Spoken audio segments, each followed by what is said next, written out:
Today, it's time to get schooled. And speaking of today, did you know that on this day, January 31st, 1865, the United States Congress passed the 13th Amendment? With state ratification, this new amendment would formally abolish slavery. With its passage, President Lincoln stated, "This amendment is a king's cure for all evils. It winds the whole thing up." Slavery was the whole thing.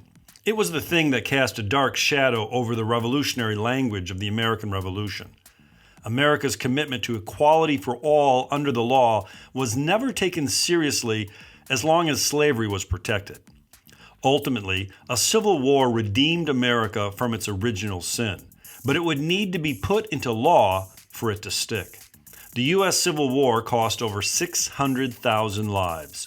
The 13th Amendment made permanent that these lives were not lost in vain. Even so, passage of the 13th Amendment was not easy. It took time and a lot of arm twisting by President Lincoln. Alabama, North Carolina, and Georgia would be the last states to ratify in December of 1865. What seems to be the powerful lesson of this little tale is that America's dilemma could only be eradicated with government's help.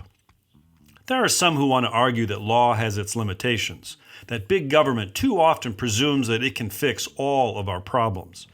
Ironically, it is our commitment to constitutionalism, the devotion to a written code of law, that self-limits our government. Without these laws, in many ways, our government would be even more dangerous.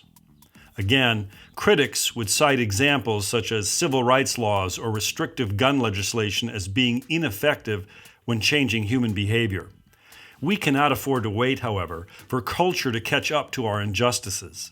Cicero did write, "More law, less justice." Then again, Cicero also wrote, "The good of the people is the greatest law." The 13th Amendment was certainly good. Psst! It's Prologue with MR.REVIEW. It's a podcast that is actively digging tons of earth to find an ounce of gold, striving for a more perfect union.